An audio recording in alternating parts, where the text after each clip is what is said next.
time now for what we call a talking circle. And it is with great respect to the Native American culture that I am using that term, talking circle.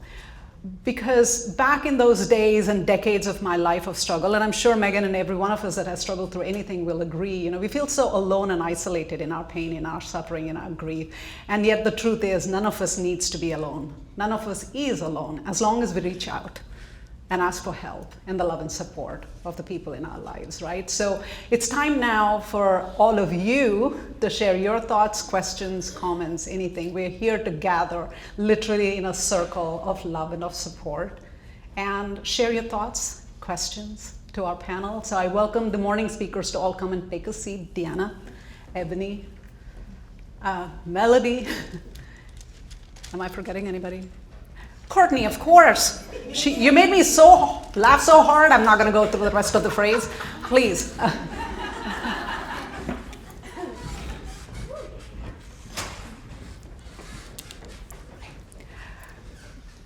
So any questions anybody has, please stand up, and I'll be actually happy to come down if I can and share the mic with you. Please raise your hands and I'll get the microphone to you.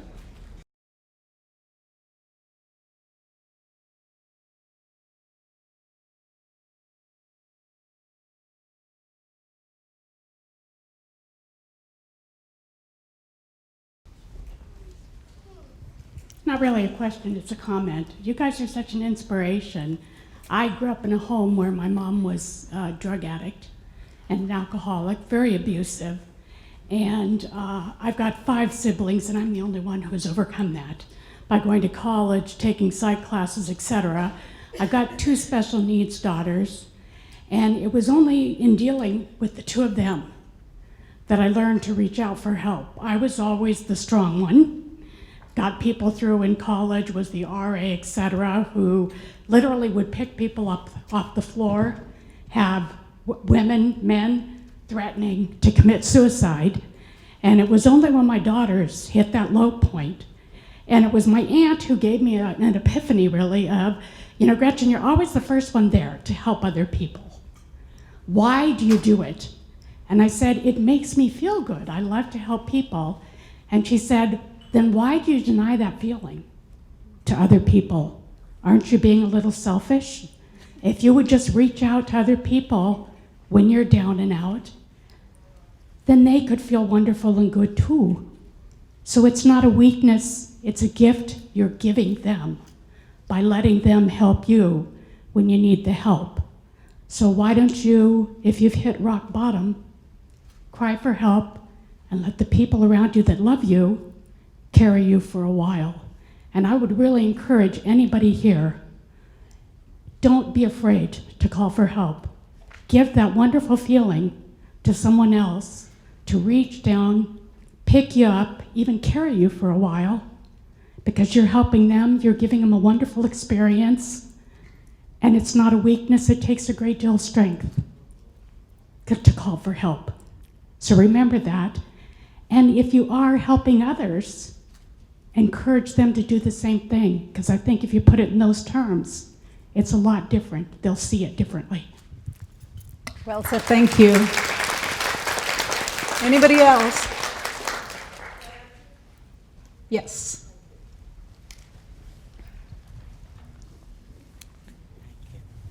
Thank you so much for sharing your vulnerability. It's really inspiring, every one of you, every story. As a woman of color, daughter of a Muslim family, activist, immigrant and refugee, and more, so there is a reason I'm saying this multi-layer of identity that we have. And every one of you with your experience at some point, I'm assuming, but I have been othered, right? Depends on the situation and who's the person or system that is interacting. My question to you guys is, how do you undo or dismantle some of those wrong assumption and prejudice or racism, whether it's individual or structural racism? how do you, I feel sometimes urged to undo it, but I also don't have a consistent way of undoing it by choice. There are times that I don't undo it and I just eat it up. Or I keep it on the shelf to come back to it. I may come back to it, may not. And sometimes I try to undo it, whether I'm effective or not. The question is an ongoing struggle. And I know that it impacts and imprinted on us and the way that we react. I like to hear, how do you take care of yourself at the situation while you're taking on to either educating, interrupting, or dismantling that kind of othering? Thank you. Thank you, Patty. Good question. I love you. For me, actually, I think Anne, I don't know where Anne Casper's at, she actually asked that same question of, how do you withstand? And literally a few minutes ago, I was saying that for me, the tools that I speak to and the tools that I use in serving and supporting and helping others, I have to use for myself, because otherwise, I'll be crippled in my pain, my disappointment, my shame, and my anxiety. And so I have to create space to remember that I have to pour into myself so that then I can be strong to withstand. And how do I undo? I do it in so many ways, but I feel like my presence and just what I do and where I'm at is a living testament in terms of undoing just all of the assumptions and stereotypes that society has about African American women. But I ask questions. I put it out there.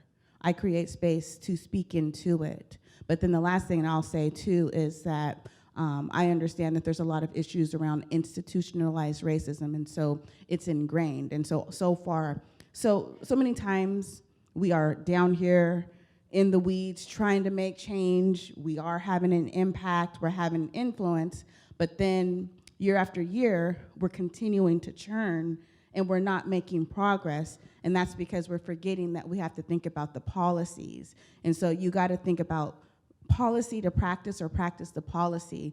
And you gotta shift and change the policies so that then you can sustain the change. And oftentimes people forget that our policies are ingrained and rooted in racism. Thanks. Thank you, Patty John.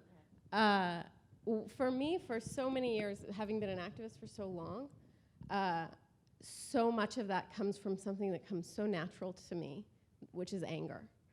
And that anger can only carry you so far. It carried me very far. But I reached a point that it couldn't carry me anymore because it was burning me inside. And I realized that I had to reframe and start fighting out of the love I had for the oppressed instead of the hatred and anger I had for the oppressor. And that reframing changed everything for me.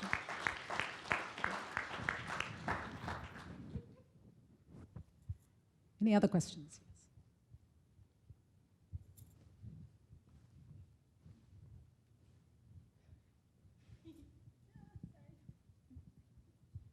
Hi.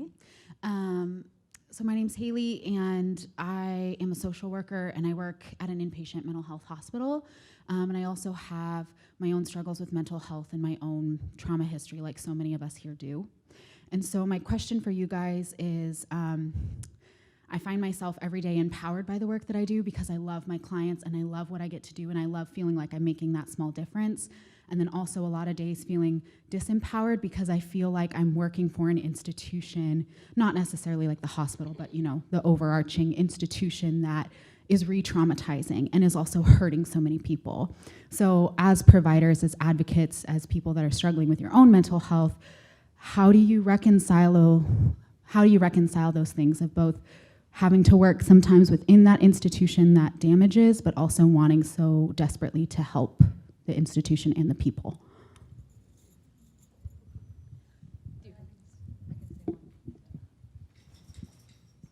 Thanks for your question. I can relate to that in what might appear to be a very different way, but I've been teaching yoga and meditation in Portland since about 2004, and in 2016, I took a job with a fitness and yoga company of a corporation, and so I've always been deeply involved in yoga philosophy, the history and tradition of yoga, how we've appropriated their culture in order to meet our own necessities around mental well-being. And so I for a long time kind of opposed this idea that that beautiful tradition that had kind of carried me through so many difficult moments was now being corporatized. And my decision to do that was also to try and find some financial stability in my life. And so I was kind of, in many people's eyes, was selling out, that I wasn't on the ground doing the gritty work that was necessary. But to me, it felt like the only way I was going to be able to be a part of shifting that and to really speak, to speak from a place of knowing what those traditions were underneath that umbrella was to actually to be a part of it and to get in almost in a way of like infiltrating it to be able to start to make those changes. And I know it's in a very different than what you're asking, but it seemed that there wasn't a way for me to even attempt to do that, because I came at it with a little bit of anger that was actually happening. But then when I dove into it, I was able to look at the people, and this is kind of where I think it maps on to you, is that even though I was part of this thing that I didn't necessarily feel was doing right by what I believed in, what was really happening is that I was in a room with someone out in the suburbs of Portland, and I was sitting in front of them, and they needed me to help them breathe.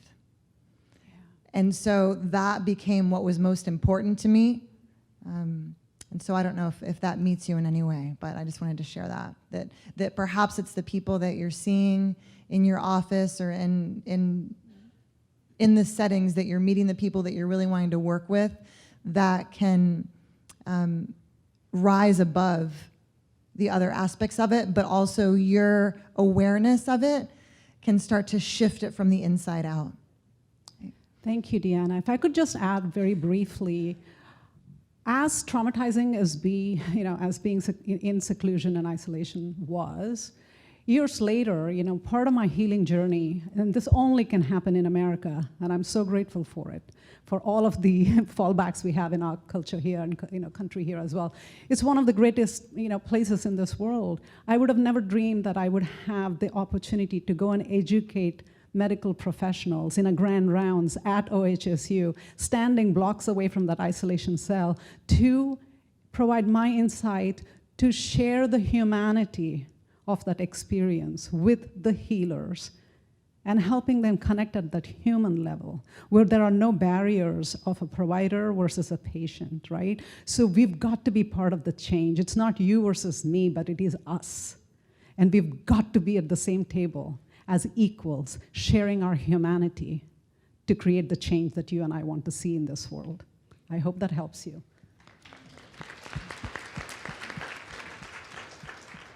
The only thing that I would add is some of you have probably heard about vicarious trauma. And I think that especially when we're in the helping profession, we are significantly impacted by vicarious trauma.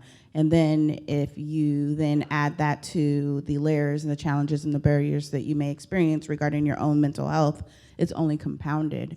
And so, it's important to kind of have that internal awareness of how do you care for yourself emotionally, mentally, and physically, so that then you can be revitalized, so you can have the energy and the effectiveness to then step in and to create that change. Because we know that we cannot be effective in helping others if we are not well ourselves.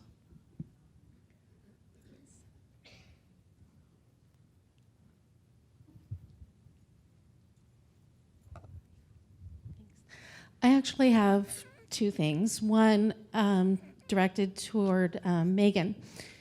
You said that there was this dichotomy of people, oh, it's such a tragedy, oh, you're such an inspiration. And with the depression, how did you resolve that imposter syndrome versus the, whoa, everybody's saying that I can't or whatever? How did that happen for you?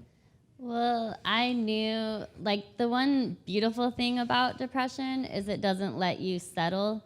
You have to fight, and if you don't fight, then you're done. Like, and I knew that that was my only choice. And since I was not going to end my own life, I prayed for terminal illness. I wanted it, but I had to fight. And after the accident, because of that regret and the understanding I had of all those times that I did hold back and all those times people told me that I was so good and I knew that I should have been better, and just that regret I never wanted to live with again. And I knew that if I didn't overcome that regret, I would not be okay in the situation. This wouldn't have been worth it.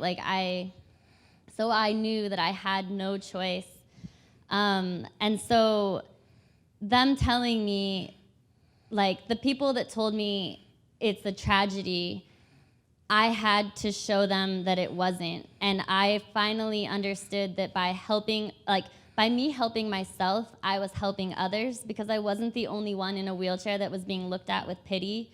And I wanted to make a difference. And so I started channeling that and understanding every time I looked around or saw little kids with disabilities, knowing what they were gonna experience and that it wasn't okay, and I was gonna be the pioneer to go and make it better. So that's kind of how I did all that. Thank you. And then the other to Melody, in the activism and fighting for the truth, I heard you say you have experienced some really painful and scary things. And how do you push past the things that are life-threatening for real to continue doing what you're doing when you're also battling to take care of yourself mentally? Yeah, so the death threats, I think, is what you're saying in a really nice way. Once somebody takes the time to send you a death threat, you have had an impact on that person.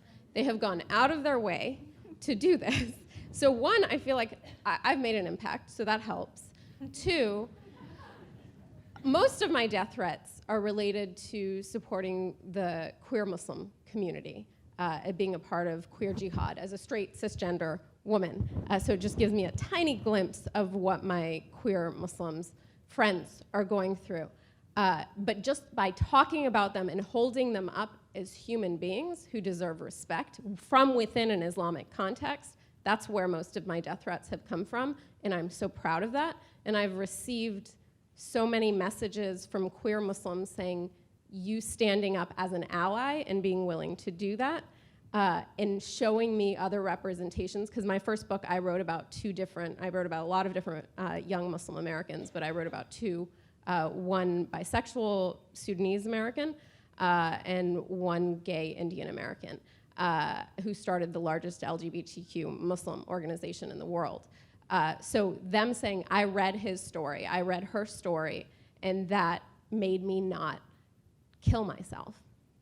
That's enough, so the good outweighs the bad, and even the bad obviously have impacted you somehow or another. You wouldn't have bothered. So that's the way I try and look at it. Any other questions? So as you can tell by the color of my skin, my parents aren't from here. So I wanted to ask, how, I think most of you guys have experience with this, how do you navigate a space when there's so much stigma surrounding mental health in your own home? And maybe more specifically, I'm asking for, what are your own personal coping mechanisms, and how have you, I guess, just gone through it, while living in a home that stigmatizes mental health? I can answer to get us started. I was my daddy's little princess, as I started the day with, and I'm blessed for it. I lost him 3 years ago, and it was the greatest loss of my life. Not to say that my relationship with my father was always perfect, but it was a beautiful one anyway. The last time my father visited me here in Portland was the day that he and my mother had decided to move back to India for good after going back and forth between India and America. It was also the day that I was leaving on a book tour. It was the year that my memoir was published, 2014. And we both went to the airport. We were going to go to the airport at the same time. My husband was going to drop off my parents and me at the airport. I was going to take a flight out to Minnesota, and they were going to fly back to India. And just before we left home, my daddy said, "Princess, come sit on my lap." And my mom was rolling her eyes. Here's a 40-plus-year-old woman, 50 close to by then, I suppose, not even just 40 plus. And the daddy's still saying, "Oh, my princess, come sit on my lap." And I'm like, "Yeah, whatever, Mom," right? So I went and sat on my daddy's lap. And he looked into my eyes and he said, "Princess, I'm sorry." And I said, "Why, Daddy?"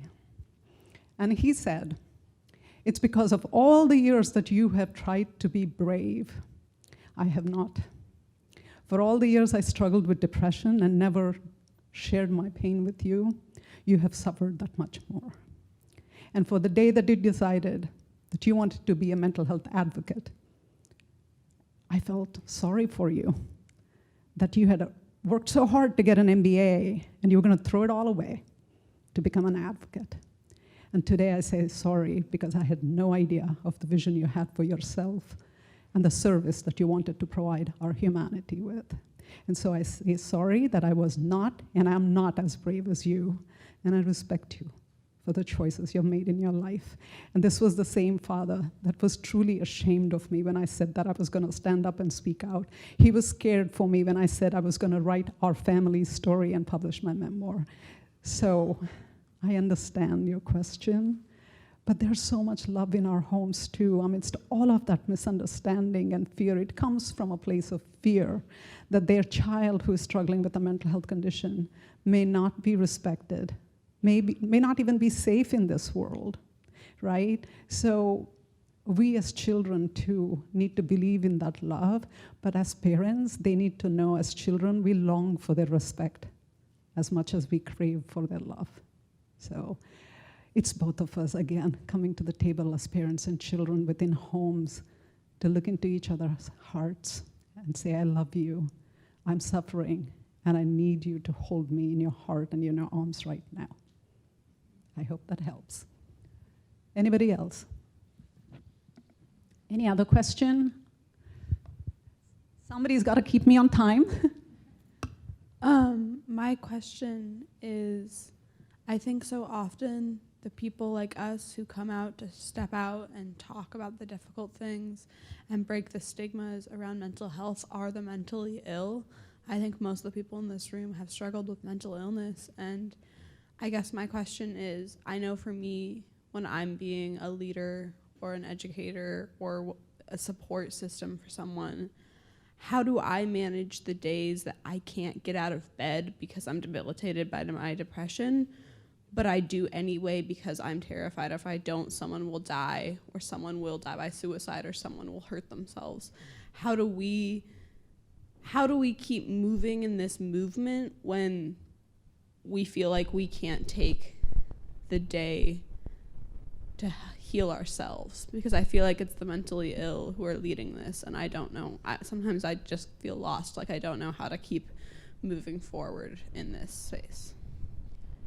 Thank you so much for asking that question. If you don't mind, I lost a friend. Her name was Mary Seymour, and she was a mental health advocate, had bipolar disorder, an artist, a writer, brilliant, really good with mosaic artwork, taking broken pieces and putting them back together. And when we lost her, I thought immediately, I know what happened. I know that she was a mental health advocate that I looked up to. And the thing about when you look up to somebody is that sometimes you don't think to look out for them because they're so good at taking care of themselves. They're so good at speaking up. And I knew exactly what happened is that she knew all these people were counting on her. and she didn't want to let them down. Even though she never said out loud, like, I have overcome that, like, she had bipolar, like, this is a condition you will have for the rest of your life. She never said I'd overcome it. But every time, like, when we were at events together, people introduced her as somebody who has overcome it. And so my hope is that we stop, this is the problem when you have hierarchies, that you look up to somebody and they may need you at some point. And I think the first question we had spoke to this, that we need to make it equalize that field so that the people we're looking up to, we're also looking out for them as well. Thank you. I just wanted to say about your comment about, like, if I don't go in, then someone might kill themselves. That kind of thinking will really beat you down. Like, if someone takes their own life, it is never your responsibility. Never, ever your responsibility. Absolutely, if you have someone in your life that you're concerned about, tell them you love them. Tell them that you're there for them. Visit them. Do whatever you can, but you can only do what you can do. And so if whatever you can do to not have that not add that to kind of your current gigantic pile of things that you need to do. And I also think just recognize that if you're generally, you said, right, it's generally those of us who have mental illnesses who are doing this work. So they all understand. Everyone who's doing this work with you understands if you say, I just can't do it today. And hopefully, it's like, how people talk about how there's always one patient in a family. It's very seldom that like two people in a family are sick. There's always just one, and everyone just rallies around them. And I feel like, in a community like this, that's what people can do. It's like, oh, you can't take it, I'll take this one,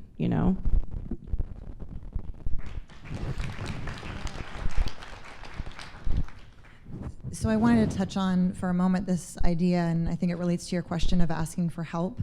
One of my teachers told me one time in a story about describing her mother and her mother's last stages of cancer, finally, in a very bizarre way, asking for help. And I won't go into that story, but I wanted to share the teaching that she shared with me was that sometimes when we're trying to shift a pattern, it comes out clumsy. And I think that's what we're all trying to do here is to shift a pattern of stigma, of seeing each other on an even ground and really relating each other in a very human and real way. And so asking for help can often, especially if we're not used to it, can often feel awkward or like we've got a weird outfit on or it's not really us. And I remember going on some of the first hikes that I took with my partner, and she's just like been backpacking for most of her life, and she's trucking along, and I'm trying to truck along behind her, and I'm seeing a stream up ahead, and it's like, warning, warning, your balance really sucks. How are you gonna be able to cross this? And seeing drop-offs on the side, and as we approached it, the way I asked for help was just stopping and kind of freaking out and going, this sucks, I can't do this. And then she was like, oh, do you need help crossing this? And in tears and shaking and terrified to go forward, I was like, yes, that would be lovely.